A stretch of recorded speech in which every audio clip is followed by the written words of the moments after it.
ಸನ್ಮತಿ ವಿದ್ಯಾಲಯದಲ್ಲಿ ಗುರುವಂದನೆ, ಸ್ನೇಹ ಮಿಲನ. 50 ವರ್ಷಗಳ ನಂತರ ಒಂದಾದ ಸ್ನೇಹಿತರು. ಕ್ಷಮಿಸುವ, ಕ್ಷಮೆ ಕೇಳುವ ಗುಣ ಗುರುವಿನಲ್ಲಿ ಮಾತ್ರ ಕಾಣಬಹುದು. ಎ.ಬಿ. ಪಾಟೀಲ್.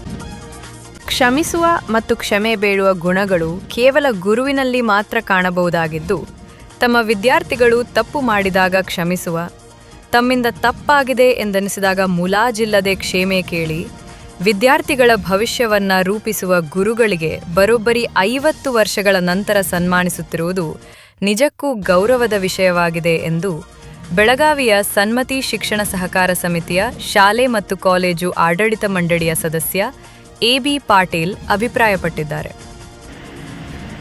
ಬಸ್ತೇವಾದ ಸ್ವಾಮಿಗಳು ಗುರು ಅಂತೀವಿ. ಸಾಲಿದಾಗ ಬಂದ್ಬೇಕ ಶಾಲೆಗಿರುವಂಥ ನಮಗೆ ವಿದ್ಯೆ ಹೇಳುವಂಥವ್ರ ವ್ಯಕ್ತಿಗಳಿಗೆ ನಾವು ಗುರು ಅಂತೀವಿ.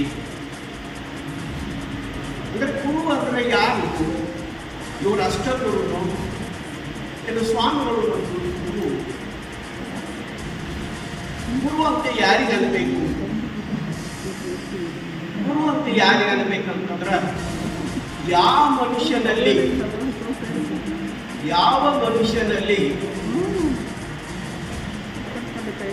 ಕ್ಷಮಾ ಭಾವನೆ ಇರ್ತದೆ, ಕ್ಷಮಾ ಮಾಡುವ ಭಾವನೆ ಇರ್ತದೆ, ಗುಣಗಳು ಇರ್ತವೆ. ಅಥವಾ ಯಾವ ವ್ಯಕ್ತಿಯಲ್ಲಿ ಕ್ಷಮಾ ಕೇಳುವ ಗುಣಗಳು ಇರ್ತವಲ್ಲ, ಕ್ಷಮಾ ಮಾಡುವ ಮತ್ತು ಕ್ಷಮಾ ಕೇಳುವ ಗುಣಗಳು ಯಾರಿಗೆ ಇರ್ತಾವಲ್ಲ ಅವರಿಗೆ ಗುರುಗಳು. ಅವಾಗ ಇಮಿಡಿಯೇಟ್ಲಿ ಅವರು ಸ್ವಾರಿ ಅಂತಂದ್ರು. ಅಂದರೆ ಅವರಲ್ಲಿ ಎಂಥ ಭಾವನೆ ಇದೆ ಅಂದ್ರೆ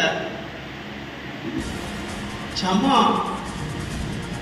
ಕೊಡುವ ಭಾವನೆ, ಕೇಳುವ ಭಾವನೆ, ಅಂದರೆ ಕ್ಷಮಾ ಮಾಡುವ ಭಾವನೆ ಎರಡೂ ಅವರಲ್ಲಿ ಅವರಿಗೆ ಗುರುಗಳನ್ನು.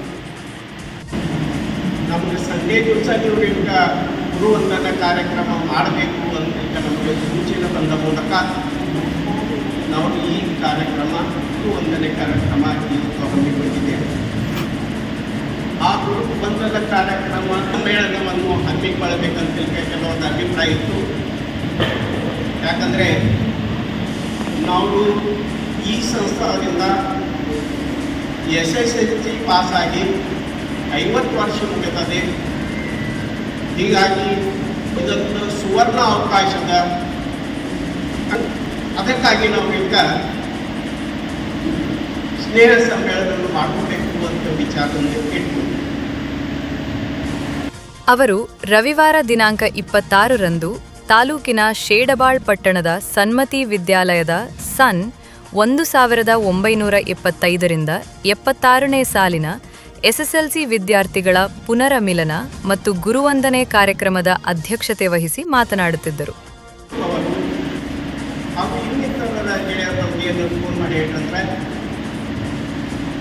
ನಾವು ಗುರುವಂದನ ಕಾರ್ಯಕ್ರಮ ಇಟ್ಕೊಂಡು ಆ ಗುರುವಂದನ ಕಾರ್ಯಕ್ರಮದಾಗ ನಮ್ಮ ಎಲ್ಲ ಕ್ಲಾಸ್ಮೇಟ್ಸು ಕರೆದು ಒಂದು ಗೆಟ್ ಟುಗೆದರ್ ಫಂಕ್ಷನ್ ಮಾಡೋದು. ಅಂದರೆ ಒಂದು ಫಂಕ್ಷನ್ದಾಗ 2 ಕಾರ್ಯಕ್ರಮ ಆಗ್ತದಂತ ವಿಚಾರದಿಂದ ನಾವು ಇವತ್ತು ಈ ಕಾರ್ಯಕ್ರಮ ಹಮ್ಮಿಕೊಂಡಿದ್ದೇವೆ. ಅದರ ಜೊತೆಗೆ ಸ್ನೇಹ ಸಮ್ಮೇಳನ ಪವರ್ ಅವರು ದೂರಿಂದ ಬರಬೇಕು. ಆಮೇಲೆ ಕೆಲವೊಂದು 2 ಜನ ಬೆಂಗಳೂರಿನಿಂದ ಬರಬೇಕು, ಇನ್ನೊಬ್ಬರು ಕೊಲ್ಲಾಪುರದಿಂದ ಬರಬೇಕು. ಈಗ 3 ಹೊರಡ್ತಾರೆ. ಇಮಿಡಿಯೇಟ್ಲಿ ಬೇಡ, ಅವರು ಪ್ಲ್ಯಾನ್ ಮಾಡಬೇಕು. ಅವ್ರಿಗೆ ಶೆಡ್ಯೂಲ್ ಇರ್ತಾವ, ಅದನ್ನೆಲ್ಲ ಪ್ಲ್ಯಾನ್ ಮಾಡ್ಕೊಂಡು ಬರ್ಲಿ ಅಂತ ಅದರ ಮುಂದೆ ಹಾಕೊಂಡು ಆಮೇಲೆ ಲಾಸ್ಟ್ ಏಪ್ರಿಲಿಂದ ಫಸ್ಟ್ ಮೀಟಿಂಗ್ ನಾವು ಇಲ್ಲಿದ್ದು. ಫಸ್ಟ್ ಮೀಟಿಂಗಾಗಿ ಎಲ್ಲರೂ ಕರ್ತಿದ್ದೀವಿ ನಾವು. ಆದರೆ ಫಸ್ಟ್ ಮೀಟಿಂಗ್ದಾಗ ನಮಗೆ 35 ಜನ ಈಗ ಪ್ರೆಸೆಂಟ್ ಆದರು. ನಾವು total SSLC batch A and B division ಇದ್ದಿದ್ದು 62 ಮಂದಿ. 62 ಮಂದಿ ಹೇಳ್ತಾರೆ. 11 ಮಂದಿ ನಾವು ಹತ್ತನೇ ಇಲ್ಲ. ಉಳಿದವರಿಂದ ನಮ್ಮ ಹತ್ತರ ಇರೋರು 48 ಜನ ಅಷ್ಟೇ ಇದ್ದಾರೆ.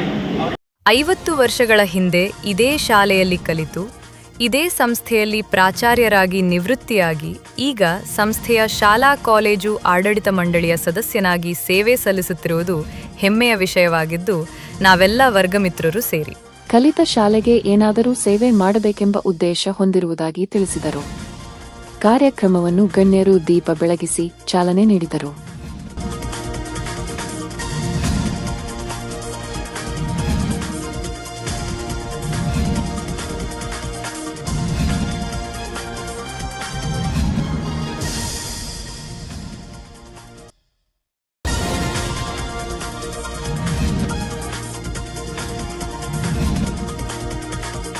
ನಂತರ ಅಗಲಿದ ಗುರುಗಳ ಹೆಸರುಗಳ ಅಚ್ಚು ಉಳ್ಳ ಭಾವಚಿತ್ರದ ಪೂಜೆ ನೆರವೇರಿಸಿ ಅಗಲಿದ ವರ್ಗ ಮಿತ್ರರಿಗೆ ಶ್ರದ್ಧಾಂಜಲಿ ಸಲ್ಲಿಸಿ ಕಾರ್ಯಕ್ರಮಕ್ಕೆ ಚಾಲನೆ ನೀಡಲಾಯಿತು.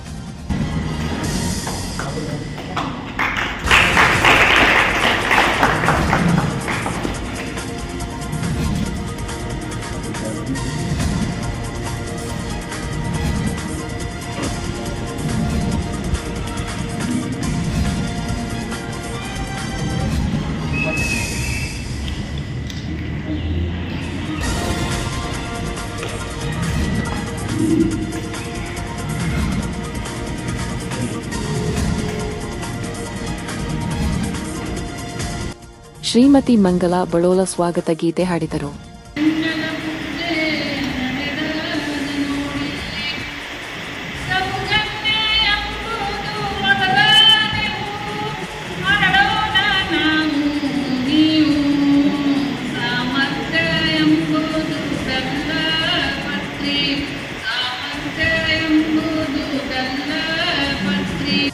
ಹತ್ತನೇ ತರಗತಿ ವಿದ್ಯಾರ್ಥಿನಿಯರು ಪ್ರಾರ್ಥನೆ ಗೀತೆ ಹಾಡಿದರು.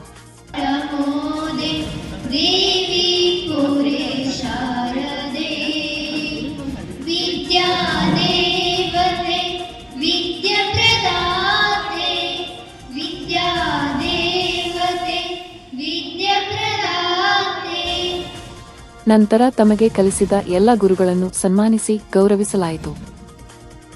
ಜೊತೆಗೆ ಎಸ್ಎಸ್ಎಲ್ಸಿ ಪರೀಕ್ಷೆಯಲ್ಲಿ ರಾಜ್ಯಕ್ಕೆ 3ನೇ ರ್ಯಾಂಕ್ ಪಡೆದ ಸಂತೋಷ್ ರತ್ನಪ್ಪಗೋಳ ಅವರ ತಂದೆಯವರನ್ನು ಮತ್ತು ಆಗಮಿಸಿದ್ದ ಗಣ್ಯರನ್ನು ಸನ್ಮಾನಿಸಲಾಯಿತು.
ಈಗ ನಿವೃತ್ತ ಜೀವನ ನಡೆಸುತ್ತಿರುವ ವರ್ಗ ಮಿತ್ರರು 50 ವರ್ಷಗಳ ಹಿಂದಿನ ದಿನಗಳನ್ನು ಮೆಲುಕು ಹಾಕಿ ಭಾವುಕರಾದರು. ನೆನಪು ಮಾಡಿ ಅವರಿಗೆ ವಂದನೆಗಳನ್ನು ಸಲ್ಲಿಸಲು, ತಮ್ಮೆಲ್ಲರ ಪರವಾಗಿ ಸಲ್ಲಿಸಲು ನನಗೆ ಈ ಜವಾಬ್ದಾರಿಯನ್ನು ಕೊಟ್ಟದ್ದಕ್ಕೆ ನಾನು ಮತ್ತು ಒಮ್ಮೆ ಮಾತಾಡಿದ್ರೆ 2 ಸಲ ಮಾತಾಡೋಂಗಿಲ್ಲ, ಇಷ್ಟೊಂದು ಸ್ಟ್ರಿಕ್ಟು. ಆದರೆ ಭಾಳ ಒಳ್ಳೆಯ ತಿಳಿಗೆ ಹೇಳ್ತಾ ಇದ್ರು. ಆದರೂ ಅವರು ಶಿಸ್ತು ಮತ್ತು ಸಂಯಮವನ್ನು ಅವರ ನೋಡಿ ನಾವು ಕಲ್ತ್ಕೊಂಡು ಸಾಹಿತ್ಯ ಕ್ಷೇತ್ರದೊಳಗೆ ಯಾವುದೇ ನಮ್ಮ ವಿಜಯವರು, ಮುಸ್ಲಿಮರು ಒಳ್ಳೆಯ ಸಾಹಿತ್ಯ ಕೊಟ್ಟಿರ್ತಕ್ಕ ಸಹಾಯ ಕೊಟ್ಟಿರ್ತಕ್ಕಂಥ ಇಂತಹ ವ್ಯಕ್ತಿಗಳಲ್ಲಿ ಇರ್ತಕ್ಕಂಥ ನಾಡಿನೊಳಗೆ ನಾವೆಲ್ಲ ಜನಿಸಿ ಇದೇ ಶಿಕ್ಷಣ ಪಡ್ಕೊಂಡು ಬೆಳೆದು ಇವತ್ತಿನ ನಮ್ಮ ಜೀವನ ರೂಪಿಸ್ಕೊಂಡಿದ್ದೀವಿ. ಅದಕ್ಕೆ ಹಾಗೂ ಗುರು ಹಿರಿಯರಿಗೂ ನನ್ನ ನಮಸ್ಕಾರ. ನಾನೇನು ಭಾಳ ಪರಿಸ್ಥಿತಿ ಬಿಡಿ ಇದು ಪಡ್ತಾನ್ರಿ. ಸಾರಿ ಬರಬೇಕಾದ್ರೆ ನಮ್ಗೆ ಚಡ್ಡಿ ಅರಿವಿ ಯಾರು ಸಿಗಲಿಲ್ಲ. ಅಂದ್ರಲ್ಲಿ ನನಗೆ ಹೆಂಗೆ ಯಶಸ್ವಿ ಇದೊಂದು ತುಂಬ ಒಂದು ಶುಭದ ನೆನಪಬೇಕು. ಯಾಕಂದ್ರೆ 50 ವರ್ಷ ಆದಂತ ನಾವು ಎಲ್ಲರೂ ಕೊಡ್ತಾ ಇದ್ದೀವಿ. ಬಹಳ ಜನ 50 ವರ್ಷ ಭೇಟಿಯಾಗಿಲ್ಲ. ಕೆಲವೊಂದು ಜನ ಅಲ್ಲಿ ಕಾರ್ಯಕ್ರಮದಾಗ ಬೇಕಾಗ್ತಿದ್ರು, ಅವ ಪರಿಚಯ ಇದ್ದು. ಆಮೇಲೆ ನಾವು ನಮ್ಮ ಮಂದಿ ಶಿಕ್ಷಣ ಬಂದು ನಾವು ಹೊರಗಿದ್ದು ನಮ್ಮ ವ್ಯವಸಾಯ, ನಮ್ಮ ನೌಕರಿ, ನಮ್ಮ ಬಿಸ್ನೆಸ್ ಮಾಡ್ಕೊಂಡು ಹೊರಗಿದ್ದೆಲ್ಲ ಇತಿಹಾಸ ಸುಳ್ಳಾದ್ರೆ ವಾಕೋಬಿ ಸುಳ್ಳ. ಅದಕ್ಕೆ ಇತಿಹಾಸ 50 ವರ್ಷ ಹೇಳಿದ್ರೆ ನಮ್ಗೆ ಸೈನಿಕರು ಅದು ನಮ್ದು ಇತಿಹಾಸ. ಇತಿಹಾಸ ಅಂದ್ರೆ ನಮ್ಮ ಜೀವನ. ಈಗ ನಮ್ಮ ಜೀವನ ದಾಟಿ ಹೊಡಿದೆವು. ಅದನ್ನ ವ್ಯವಸ್ಥಿತ ಮಾಡಿ ಹೋಗೋದ. ಮತ್ತೊಂದು ಈ ಶೋಭಾಪ ನೆನಪಂದ್ರೆ ನಾಟಕ ಎಷ್ಟು ನಾವು ಒಂದು ನಾಟಕ ಮಾಡಬೇಕು. ಹಳೆಯ ಗಂಟೇಶ್ವರ ಸರ್ ಜೊತೆ ನೋಡಿ ಹೊರಗಡೆ ಅವೆಲ್ಲ ನಿಜವಾಗಿ ಭಾಳ ಮನಸ್ಸು ಬಂದಿತ್ತು. ಇವಾಗ ಎಷ್ಟು ಸಾಧ್ಯ ಇಲ್ಲ. ಆತ್ಮೀಯ ಶಾಂತಿ ಸಿಗಲಿ ಅಂತ ನಾನು ಹತ್ರ ನಿಜವಾಗಿ ಹೆಮ್ಮೆ ವಿಷಯ. ಇನ್ನು ಹಳ್ಳಿನಲ್ಲಿ ಹುಡುಗಿ ನಾನು ಬೆಂಗಳೂರಲ್ಲಿ ಜೀವನ ಮಾಡ್ತಾ ಇದ್ದೀನಿ. ನನ್ನ ಮಕ್ಕಳೆಲ್ಲ ಒಳ್ಳೆಯ ಸಂಸ್ಕಾರ ಅವ್ರಿಗೊಂದು ಒಳ್ಳೆಯ ರೀತಿ ಮಾತಾಡೋದು ಕಲಿಸಿದ್ದು ಗುರುಗಳು ಮಾರ್ಗದರ್ಶನದಿಂದ ನಾನು ಮಾಡಕ್ಕೆ ಸಾಧ್ಯ ಆಯಿತು. ನಾವು ಅಂದರೆ ತಾಯಿ ಮನೆ ಕುರ್ಚಿ ಅಲ್ಲಿ ನಮ್ಗೆ ಪರಿಸ್ಥಿತಿ ಭಾಳ ಕಟ್ಟಿತ್ತು.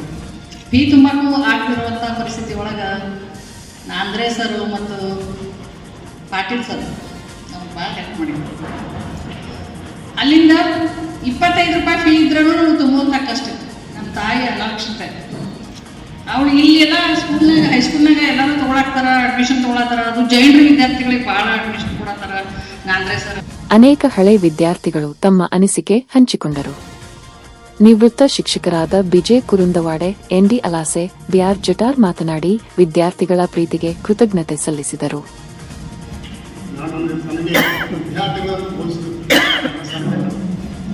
ಯಾಕಂದರೆ ಪಾಯ ಮರಣ ಬೆಳೆದು ಆ ಪಾಯ ಅಗಿದವರು ಅಂದರೆ ವಿದ್ಯಾರ್ಥಿಗಳಾಗಿ ಕರ್ತವೆ. ಆ ಪಾಯ आनंद निर्माण होतो काय 1975ला जुलै महिन्यामध्ये ಈ ವೇಳೆ ನಿವೃತ್ತ ಶಿಕ್ಷಕರಾದ ಬಿಬಿ ಪಾಟೀಲ್, ಸನ್ಮತಿ ಶಿಕ್ಷಣ ಸಹಕಾರ ಸಮಿತಿಯ ಅಧ್ಯಕ್ಷ ವಿನೋದ್ ಬರಗಾಲೆ ಸೇರಿದಂತೆ ಸನ್ 1975 ಮೈ 76ನೇ ಸಾಲಿನ ಹಳೆ ವಿದ್ಯಾರ್ಥಿಗಳು ಉಪಸ್ಥಿತರಿದ್ದರು. ಈ ವಾತಾವರಣವನ್ನು ತಯಾರು ಮಾಡಲಿಕ್ಕೆ ಪ್ರತಿಯೊಬ್ಬರು ಇದೇ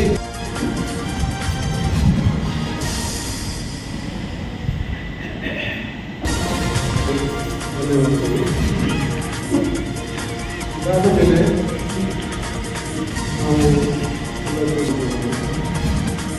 ಇದಕ್ಕಿಂತ ಮುಂಚೆ ನಮಗೆ 3 ಎಸ್ ಹಿರೇಮಠ್ ಸ್ವಾಗತಿಸಿ ನಿರೂಪಿಸಿದರು. ರವೀಂದರ್ ಕೋರೆ ವಂದಿಸಿದರು. ಪಂಚ್ ನ್ಯೂಸ್ಗಾಗಿ ಶೇಡಬಾಳದಿಂದ ಬಸವರಾಜ್ ತಾರದಾಳೆ.